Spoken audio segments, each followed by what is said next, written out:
Hello and good morning, everybody. It's me, Julian, and I'm joining you live from London. Today, I would like to talk about the importance of doing nothing, which is a simple and yet nevertheless very fruitful idea laid forth by Oscar Wilde in his text, The Critic as Artist, published in 2 installments in the year 1890. And what I'd like to do in this short video is talk about the importance of doing nothing and what Oscar Wilde characterizes as the true ideal of man, namely to culture oneself, the pursuit of a contemplative life, what used to be called the life of the mind. And so what I'm going to do for the next 20 or 30 minutes is give you a brief introduction both to Oscar Wilde's texts, but also talk about the importance of doing nothing in an overstimulating world. In fact, as Oscar Wilde puts it, quote, "We live in the age of the overworked and the undereducated, the age in which people are so industrious that they become absolutely stupid." All that and more coming up in the following live stream. But first, let me thank everybody who's joining us both live and retroactively today. My name is Julian, and this is a weekly live stream dedicated to philosophy and theory. My goal is to make these ideas accessible without losing their complexity. And I'd also like to announce that as of today, my latest ebook is now available on Patreon. It is titled The Fundamental Fantasy, or How to Strive for Subjective Destitution, and it's a basic introduction to the Lacanian concepts of the fundamental fantasy and subjective destitution. This is part of my ongoing ebook subscription, which is basically a program on Patreon where if you sign up, you can receive a new ebook written by myself every 3 months, and this ebook corresponds with the lectures that I've recorded. So a huge thank you to the patrons who allow me to keep making and recording these lectures and videos. If you'd like to find and read my latest ebook, please go to www.patreon.com/JulianPhilosophy. So let us begin. Let us talk about the importance of doing nothing, what Kierkegaard once called a, quote, glittering inactivity. In fact, I wanted to point you towards this quote from Kierkegaard, in which Kierkegaard characterizes the quote-unquote productive laziness of his creative phase, of his phase as an author. Writing under pseudonym, he writes, quote, "Although never lazy, all my activity, nevertheless, was like a glittering inactivity, a kind of occupation for which I still have a great partiality, and for which perhaps I even have a little genius." And this is a wonderful passage, I think, from Kierkegaard, which was brought to my attention in the preface to Oscar Wilde's The Critic as Artist, which was written by Michael Bakewell, in which Kierkegaard basically lays forth the theory that the creative life, the life of the mind, is, if you will, a kind of working through the process of not working, a kind of gainful unemployment, if you will. This is what Oscar Wilde characterizes as the life of the mind, or a life of contemplation.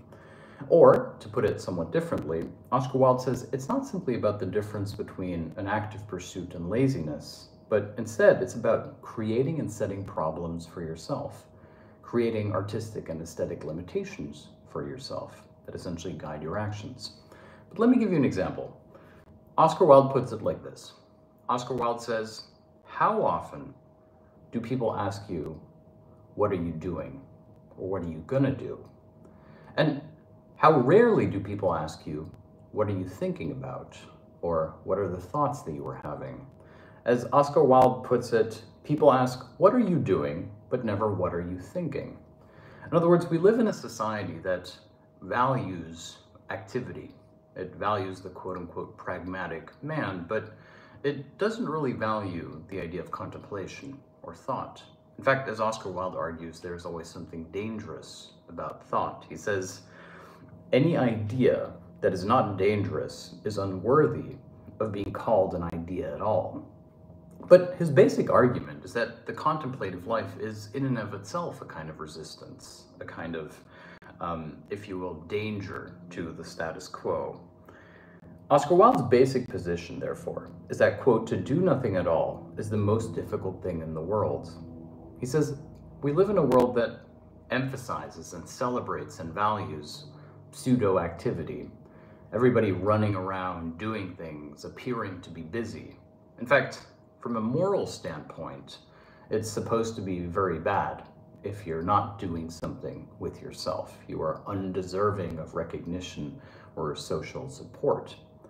Whereas Oscar Wilde argues that a contemplative life, the life of the artist as critic and vice versa, the life of critic as artist, is itself a mode of production. He's essentially arguing for a life that revolves around something that other people would consider a form of inactivity. Now, I'd like to give you another Oscar Wilde quote before we get into the complexities of his argument. Oscar Wilde at a certain point says that in order to live the contemplative life, one therefore has to realize the importance of doing nothing, which is to say one has to realize that what other people perceive to be doing nothing is in fact a fruitful pursuit: reading, writing, contemplating, reflecting.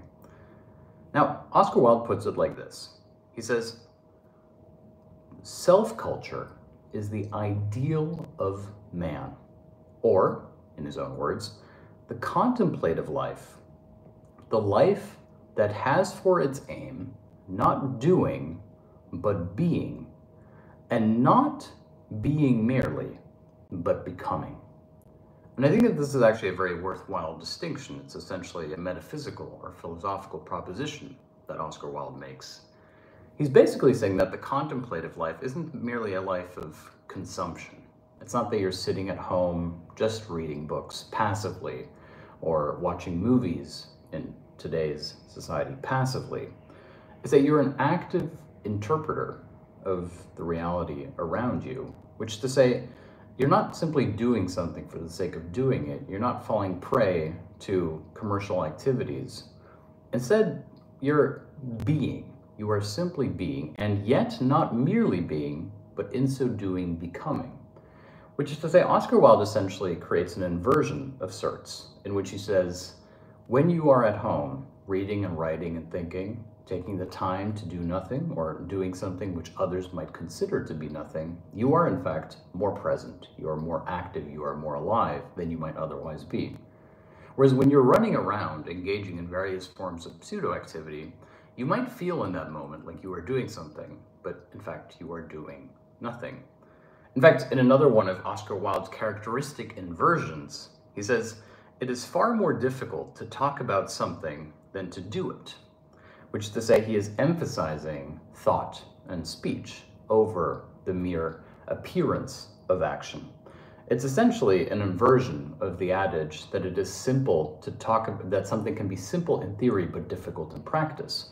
Oscar Wilde's argument is that it is the other way around. It is difficult in theory but very easy in practice.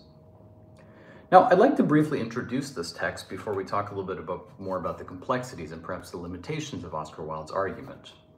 It's important to note that Oscar Wilde is a great stylist, which is to say he's aware of the fact that if he were simply to write a manifesto, a rule for life telling you how to live, that this would be mere moralizing. And in fact, Oscar Wilde is very against the idea of a moralizing literature that gives you a simple recipe as to how to live your life.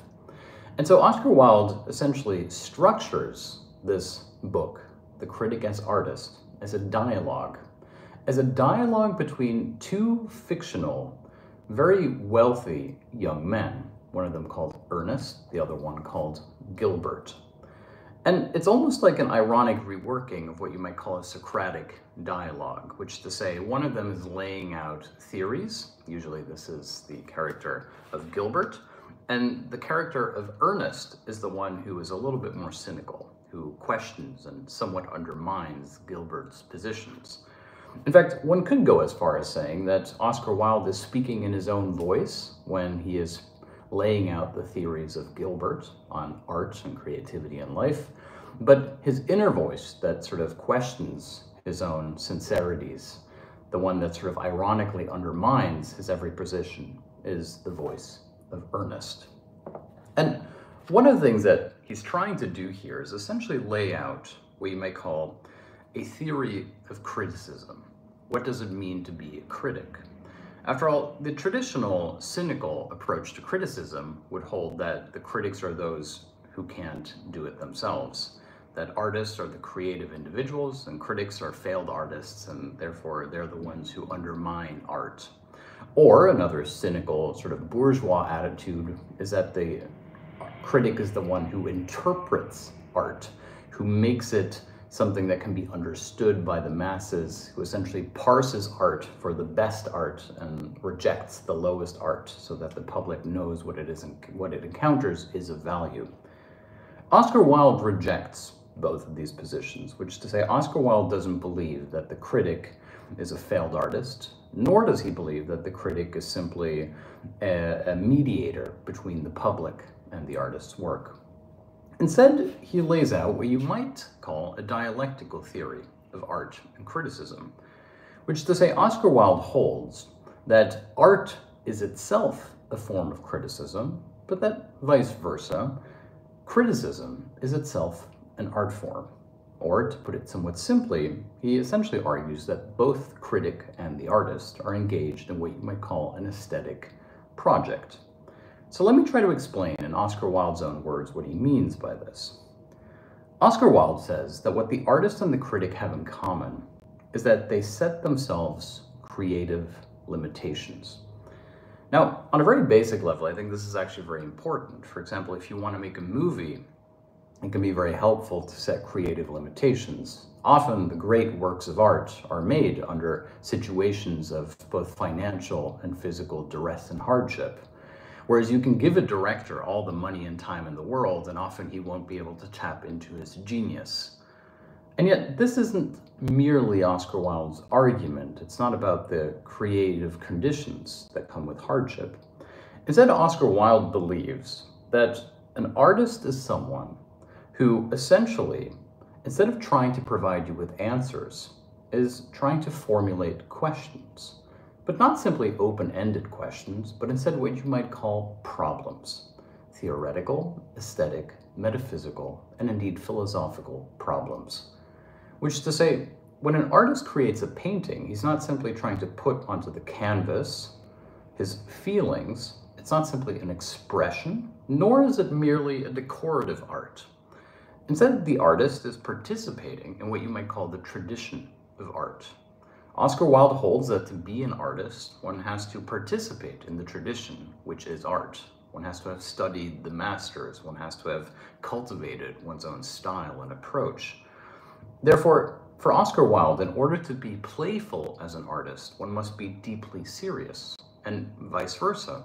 The best way to be serious as an artist is to be playful, is to break the rules.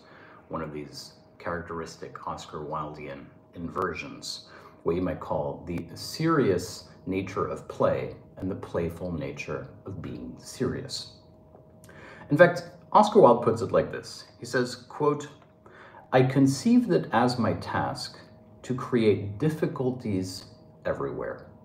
And here he's laying out a binary distinction between the person in life who seeks ease, who simply seeks to not think and participate in a kind of ignorance is bliss attitude in the social mores and demands of existence, versus the person who is radically out of joint, who sees and creates problems everywhere, who through his art, be it writing or theater or poetry or literature,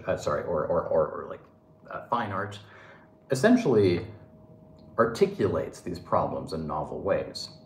And once again, in the preface to this book, written by Michael Bracewell, there's a quite nice characterization of this. He says, in contemporary life, we are nominally free, which is to say, there are many ways in which in contemporary life things have become easier. Everything is optimized. We're looking for a quote-unquote frictionless existence. And this is what Bracewell characterizes as, quote, the stultifying surfeit of ease. And he says that the stultifying surfeit of ease actually makes us anxious and depressed. It means that we lack meaning and purpose. Whereas what Oscar Wilde proposes is that against this illusion of a frictionless life. One should always create artistic and aesthetic problems for oneself, to which one dedicates oneself completely. A project that gives one's life meaning. And yet, for Oscar Wilde, the ultimate project that gives life meaning is contemplation, or what the character of Gilbert lays out as, quote unquote, the proper occupation of man, namely to achieve self-culture. Now, it's important to note here that Oscar Wilde is an ironist, which is to say he is very keenly aware of the fact that in order to live a life of the mind, it requires a certain amount of financial security. In fact, the characters who are laying out their grand theories about aesthetics and the importance of doing nothing are distinctly of the class which can afford to do nothing. In fact, at a certain point, Gilbert says that there's a distinction between the schoolmaster who simply teaches other people and who repeats himself and is inherently vulgar, versus the self-cultured man who doesn't need to go to school, who simply lives to educate himself. And at this point, Ernest sort of undermines him in a little bit and says, aren't you yourself guilty of doing this very thing, laying out manifestos that you believe in and trying to educate the public, etc. And so it's a constant weave and dance that this book performs, in which grand statements of artistic and intellectual purpose are laid out, and yet sort of subtly and ironically undermined by the author, which makes it a very compelling read. Now, I'd like to briefly talk about the other aspect of this project for Oscar Wilde. Oscar Wilde was essentially suggesting that non-activity, or doing nothing, was itself a kind of activity. In fact, that a bourgeois society essentially laid out a kind of morality by which the only productivity, the only action that was valued was commercial productivity. Essentially, that the way in which we conceive of ourselves is as a commercial agent, that we identify as being people who can, quote unquote, pull ourselves up by our bootstraps, or lest we sort of succumb to the lack of a safety net. Now, it's important to note that Oscar Wilde isn't making a Marxist argument here. He's not talking about revolution or the masses in any such way. He is writing distinctly from the perspective of the bohemian, upper-class gentleman who can sort of allow and afford himself a certain degree of aloofness, a certain amount of detachment. Oscar Wilde's basic mantra is that this ideal life is one which dedicates itself to the pursuit and contemplation of beauty. And beauty isn't simply outward appearance here, but for him it's also an aesthetic project, and this project that is expressed through music and poetry and literature and the fine arts. This means that Oscar Wilde is also making an argument that is distinctly apolitical. He essentially argues that to engage in politics is often to simply peddle in cynicism or mock outrage. I'd like to briefly continue and perhaps wrap up here by talking about the way in which this argument fits into other reflections on criticism that takes place at the time, and perhaps to conclude with some thoughts on how we can incorporate this into our own life. Now, there's another text that I think one could read together with this, which is Baudelaire's writings on the Salon of 1846, in which Baudelaire makes a similar and yet very distinct argument about what it means to be a critic. Baudelaire points out the irony of being a critic in the late or mid-19th century. He says, to write any book on art is to write a book for the bourgeoisie. And yet to write a book for the bourgeoisie would be a stupid thing to do. And so one must write for the bourgeoisie, the art-loving middle-class merchant audience of the 19th century Paris, and yet one must do it as if one were actually creating a work of art oneself. In other words, Baudelaire is saying to be a critic isn't simply to give something a 1 to 5 star rating. It is to participate in an intellectual practice and tradition, which by itself should be considered a form of artistic production.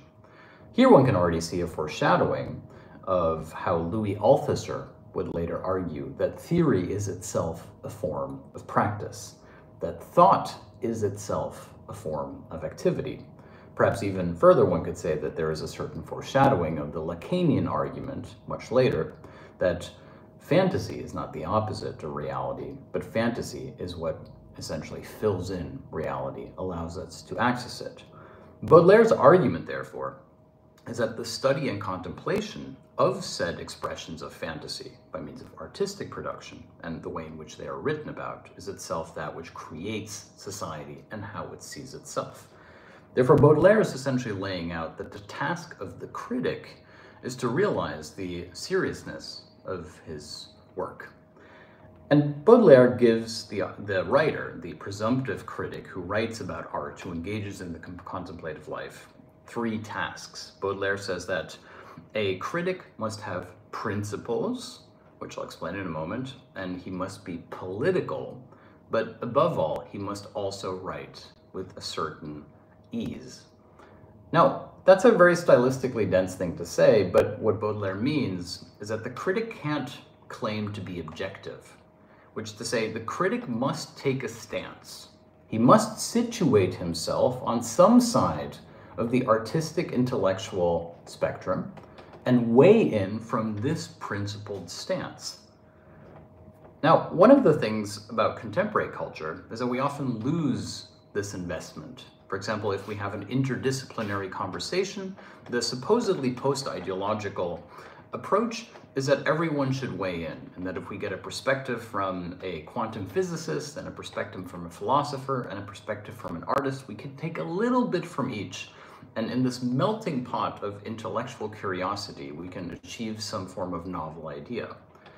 And yet, from the perspective of both Oscar Wilde and Baudelaire, and perhaps even going all the way back to Plato, nothing such can be achieved.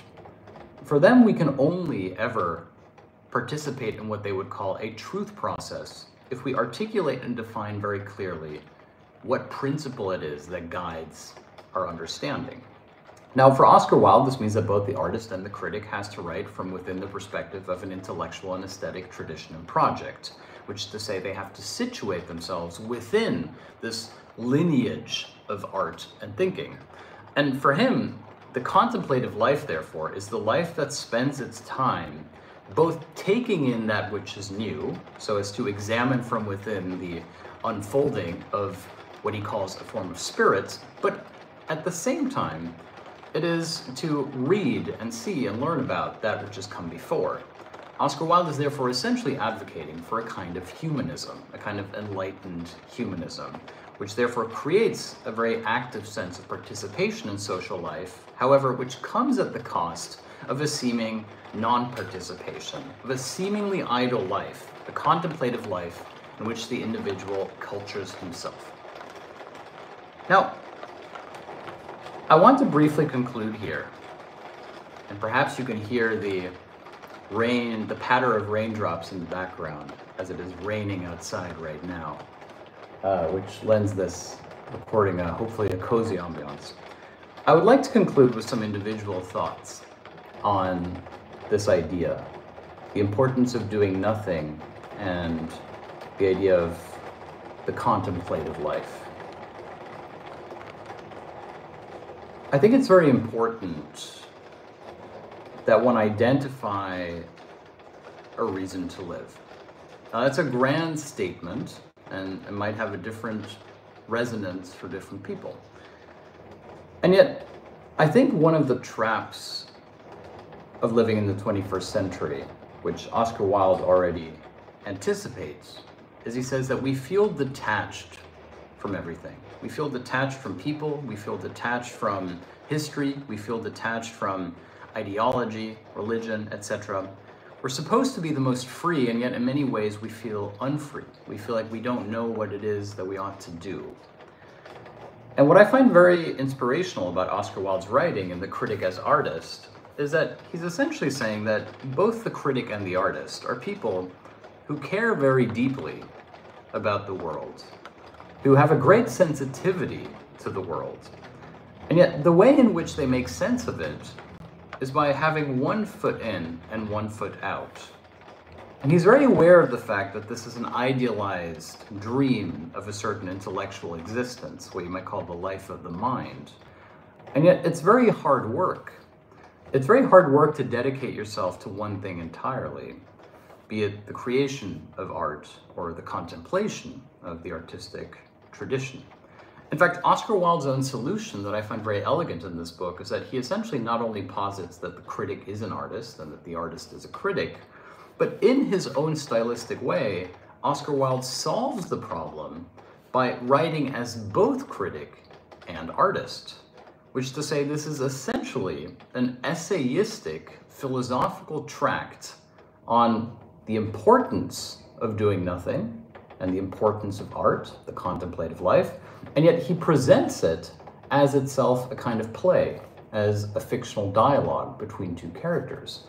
Therefore, not only is Oscar Wilde creating a difficulty for himself, remember he advocates the creation of difficulties, namely how does one reconcile the critic as artist and the artist as critic, and how does one reconcile one's interest in the world with one's desire to be exempt from it, with an artistic intellectual project? And the answer is this text. And so this text is both a manifesto, which serves as a guide of sorts, but perhaps more importantly, it lays out a certain solution to a project, not by means of giving you a way to live, but by means of the creation of the work itself. In this sense, although they're very different, you could see a similarity between Oscar Wilde's The Critic as Artist and Marcel Proust's In Search of Lost Time. Marcel Proust's In Search of Lost Time is essentially a book that revolves around the central problem of how to write a book, and thereby how to live a life. And at the end of the book, the character, who thereby passes away, has learnt how to write a book. And as in art, as in life, Marcel Proust himself, towards the end of his life, has figured out how to write the modern novel. In other words, I think that Oscar Wilde's basic advice, if he were ever so crass as to give it, is that one must turn one's life into an artistic and creative project. And yet the only way to really do this is to also make it a critical project. For example, to be engaged in theater, to be engaged in politics, not as a political activist, but as someone who thinks about it, who writes about it. Essentially, what Oscar Wilde is doing here is he's elevating the importance of thought as a kind of action, the importance of contemplation, the importance of rigorous study, the importance of when one says something, not simply saying it so as to be heard, but so as to situate oneself in a tradition. And I think this is ultimately so important because we live at a time when people talk about free speech and they worry about the loss of freedom of speech. And yet, as Goethe already quipped, perhaps it's not so much about freedom of speech as it is about freedom of thought, which is to say, in order to speak with intent and purpose, in order to make a contribution that isn't simply a venting of opinion, one must first have educated oneself. One must first have considered one's positions, thereby being able to make a valuable contribution. I'd like to conclude briefly by saying that, personally, my hope is that this channel, in its own modest way, will encourage you to keep reading, to keep learning and studying and perhaps even writing and creating in your own life. And not to think of it in terms of productivity or whether you're a writer or a poet or a philosopher. In other words, not to make it a professional vocation that requires a title or some kind of legitimacy. Instead, what I would advocate very strongly is that you keep learning, that you keep studying, that you keep enjoying and relishing the richness of human life. Because that is what life is ultimately about. At least for me. I can't say what it is for others, but for me, if I have a day to myself in which I can read and write and think and go for a walk and perhaps do something for others or share something that I love, then to me that is a little slice of heaven. That is, to my mind, the best life that can be lived, and something which I try to replicate in small ways each and every day. And This doesn't mean that you have to quit your job or stay at home and pretend to be a dandy, but it means that in small ways, you can choose to do nothing. You can choose to do something which other people might consider to be nothing, therefore creating something of value for yourself. And sometimes it's literal nothing. Sometimes it's just sitting and taking a moment. Sometimes it's writing a poem. Sometimes it's writing down a thought. Oftentimes it's simply picking up a book and allowing yourself the indulgence of simply reading for the sake of reading. That is, after all, what Oscar Wilde is advocating here, art for art's sake.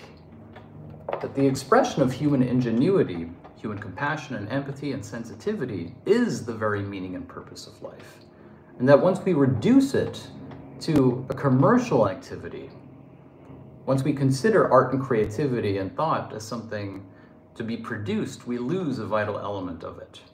And so my very simple advice here, if I may offer such unsolicited advice, is to never stop learning, to enjoy and relish the sense of connectedness that comes from reading and studying the great works of art and literature, but also taking in everything that is created today, to go to the movies, to take books out from the library, to challenge yourself to do difficult things and to think new thoughts. And therein, perhaps, lies some sense of personal salvation, and perhaps even a collective one. Thank you so much. Thank you for joining me today for this Monday live stream. If you'd like to support my work, please consider becoming a patron or joining my ebook subscription service, which you can find at www.patreon.com/Julian Philosophy. Above all, thank you for being a part of this community, and I will see you next week. Bye-bye. And yes, for those of you who are patrons, I will see you on Discord in mere minutes. Bye-bye.